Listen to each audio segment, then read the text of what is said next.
സംസ്ഥാന സർക്കാർ നിർദ്ദേശപ്രകാരം രൂപീകരിച്ചിട്ടുള്ള ആമ്പല്ലൂർ ഗ്രാമപഞ്ചായത്ത് ജെൻഡർ റിസോഴ്സ് സെന്ററിന്റെ നേതൃത്വത്തിൽ നടത്തുന്ന ബഹുജന ആരോഗ്യ വിദ്യാഭ്യാസ പരിപാടിയായ ഒപ്പമുണ്ട് ഞങ്ങൾ കാഞ്ഞിരമറ്റം കൊളുത്താക്കോട്ടിൽ ഓഡിറ്റോറിയത്തിൽ വെച്ച് നടന്നു. ആമ്പല്ലൂർ പഞ്ചായത്ത് പ്രസിഡന്റ് ശ്രീ ബിജോൻ തോമസ് അധ്യക്ഷത വഹിച്ച പരിപാടി MLA അനൂജ് ജേക്കബ് ഉദ്ഘാടനം ചെയ്തു. സ്ത്രീകൾക്കും കുട്ടികൾക്കും ഭിന്നലിംഗക്കാർക്കും സഹായകരമായ പ്രവർത്തനങ്ങളും പദ്ധതികളും ആവിഷ്കരിച്ച് നടപ്പാക്കുന്നതിനും സ്ത്രീകൾ നേരിടുന്ന വിവേചനങ്ങൾ കുറച്ചുകൊണ്ടുവരുന്നതിനും ആവശ്യമായ ഇടപെടലുകൾ നടത്തുന്നതിനുമായി സംസ്ഥാന സർക്കാർ നിർദ്ദേശപ്രകാരം രൂപീകരിച്ചിട്ടുള്ള ആമ്പല്ലൂർ പഞ്ചായത്ത് ജെൻഡർ റിസോഴ്സ് സെന്ററിന്റെ നേതൃത്വത്തിൽ നടത്തുന്ന ആരോഗ്യ വിദ്യാഭ്യാസ പരിപാടിയായ ഒപ്പമുണ്ട് ഞങ്ങൾ കാഞ്ഞിരമറ്റം കൊളുത്താക്കോട്ടിൽ ഓഡിറ്റോറിയത്തിൽ വെച്ച് നടന്നു. ആർത്തവം, ആർത്തവകാല ശുചിത്വം, ആർത്തവ വിരാമം എന്നീ കാര്യങ്ങൾ ശാസ്ത്രീയമായി വിശദീകരിക്കുന്നതിനും ഇക്കാര്യത്തിൽ ശാസ്ത്രീയമായ ഇടപെടൽ സമൂഹത്തിൽ കൊണ്ടുവരുന്നതിനു വേണ്ടി നടത്തുന്ന ഒരു ബഹുജന വിദ്യാഭ്യാസ പരിപാടിയാണ് ഒപ്പമുണ്ട് ഞങ്ങൾ. ആമ്പല്ലൂർ പഞ്ചായത്ത് പ്രസിഡന്റ് ശ്രീ ബിജോൻ തോമസ് അധ്യക്ഷത വഹിച്ച പരിപാടി MLA അനൂജ് ജേക്കബ് ഉദ്ഘാടനം ചെയ്തു. ആർത്തവകാല ആരോഗ്യം അതൊരു സാമൂഹ്യ ഉത്തരവാദിത്തമാണെന്ന സന്ദേശം നൽകുകയാണ്.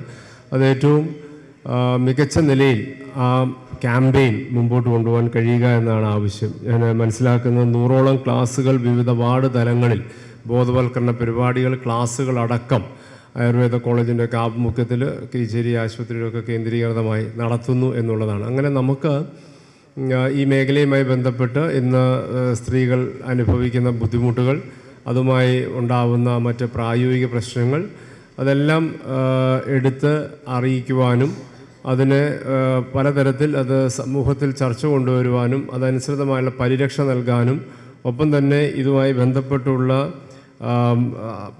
പരിപാലന സന്ദർഭങ്ങളും അതുമായി ബന്ധപ്പെട്ടുണ്ടാകുന്ന മറ്റ് ആരോഗ്യ പ്രശ്നങ്ങളും ഒക്കെ ഏറ്റെടുക്കാൻ കഴിയുക എന്നതാണ്. പലപ്പോഴും നമുക്ക് ഇതിനെ സംബന്ധിച്ചൊരു ബോധവൽക്കരണത്തിൻ്റെ കുറവ് പലപ്പോഴും ഈ മേഖലയുമായി ബന്ധപ്പെട്ട് ഉണ്ട് എന്നത് വസ്തുതയാണ്. സാമൂഹിക ആരോഗ്യ കേന്ദ്രം Keecheri, government Ayurveda dispensary Ampallur, government homeo dispensary Ampallur എന്നിവയുടെ സഹകരണത്തോടെ ഗവൺമെന്റ് ആയുർവേദ കോളേജ് തൃപ്പൂണിത്തുറ നേതൃത്വം നൽകിയ പരിപാടിയിൽ പ്രിൻസിപ്പൽ ഡോക്ടർ സിന്ധുസി മുഖ്യപ്രഭാഷണം നടത്തി. ജില്ലാ പഞ്ചായത്ത് മെമ്പർ ശ്രീമതി KV അനിത മുഖ്യാതിഥിയായി. ആമ്പല്ലൂർ ഗ്രാമപഞ്ചായത്തിലെ അംഗനവാടികളെ സമ്പൂർണ്ണ ഹരിത അംഗനവാടികളായി അനൂജ് ജേക്കബ് MLA പ്രഖ്യാപിച്ചു. തുടർന്ന് ആരോഗ്യ ക്ലാസുകൾ, ലഘുലേഖ പ്രചരണം, വീഡിയോ ക്ലാസുകൾ, സെമിനാറുകൾ തുടങ്ങിയവ സംഘടിപ്പിച്ചു. പഞ്ചായത്ത് വൈസ് പ്രസിഡന്റ് ജയശ്രീ പത്മാകരൻ പരിപാടിക്ക് സ്വാഗതം പറഞ്ഞു. മുളന്തുരുത്തി ബ്ലോക്ക് പഞ്ചായത്ത് ഉപാധ്യക്ഷ ബിന്ദു സജി പരിപാടിക്ക് ആശംസകൾ അർപ്പിച്ചുകൊണ്ട് സംസാരിച്ചു. ഗ്രാമപഞ്ചായത്ത് standing committee chairman MM Basheer, Binu Putherthumyalil, Jalaja Maniyappan, block panchayat അംഗം ജലജ മോഹൻ, കില ഫാക്കൽറ്റി മുകുന്ദൻ, ഗ്രാമപഞ്ചായത്ത് മെമ്പർമാരായ Beena Mukundan, Sasikumar, TP Rameshan, MP Subhash, Farisa Mujeeb, Sunitha Sunny, JCC Joy, Jayanti റാവുരാജ്, Umadevi Soman, Rajan Panattil, Hasina Shamil തുടങ്ങിയവർ പരിപാടിയിൽ സംബന്ധിച്ചു.